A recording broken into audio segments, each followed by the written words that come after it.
Listen up. Are you an English learner trying to improve your pronunciation, but you don't know where to start or how to start? Don't worry. This video is for you. Today I want to talk to you about the 80-20 rule, or the Pareto principle. Have you heard of it before? The Pareto principle, or the 80-20 rule, means that 80% of the results, or the majority of the results, come from only 20% of the causes. So this rule can be applied to any aspect of life, usually in a business setting, but let's apply it to pronunciation learning. Why is the 80-20 rule so important for English pronunciation? Let me tell you why. Well, first of all, you go on YouTube and you're going to be bombarded with content. There's so much out there about sound like an American, be native, become more natural, focus on the R, focus on the T. And you might be thinking, how do I start? How do I implement it? Where do I start? And you're right, there's so much content. So by focusing on the 80-20 rule, you'll know which 20% of the content to focus on. What's the priority for you? The other reason why the 80-20 rule is so applicable to pronunciation is this truth. You don't have all day, every day, to be learning English. No, we're busy people. And so by using the 80-20 rule, you can focus your time in an organized manner so that your 10 minutes, even though it's not a lot, they're full of quality rather than quantity, and you can get those results fast. So we're talking about content and time. When we use these two aspects, applying the 80-20 rule, you'll sound more clear and confident, and you'll want to speak English. The goal is that you feel like yourself in English and that you can really shine.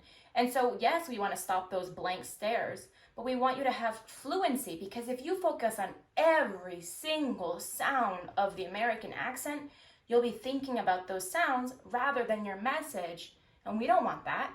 We're learning English pronunciation to speak, not to be thinking, right? What are those priority sounds in English?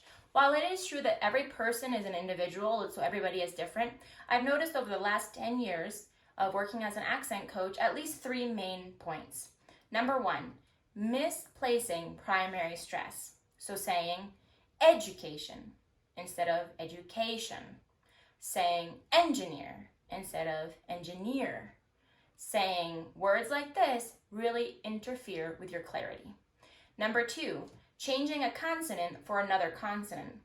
For example, a V and a W, saying, I'm very happy, instead of I'm very happy. And number 3, not using frontal vowels, like this.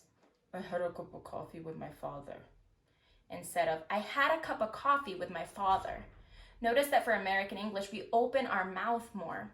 So when you focus on these aspects of English, you will sound clearer and have faster results. And that will give you more confidence and make you want to speak, which is the goal, right? So you may be thinking, okay, how do I know what my 20% is? Well, you can use those keys that I just really gave you, or you could sign up for an accent evaluation. Here at Yash Accent, I do conduct an accent evaluation, which only takes 30 minutes, and you finish with a priority plan. We spend 5 minutes speaking, 5 minutes reading, and 5 minutes listening, so you know exactly which sounds you're struggling with and which ones are the key priority to get you the 80% result. And so rather than focusing on every single aspect of the American accent, together we're going to focus on the priorities so that you can get your message across and feel clear and confident. So are you ready to apply the 80-20 rule? Let's do it together.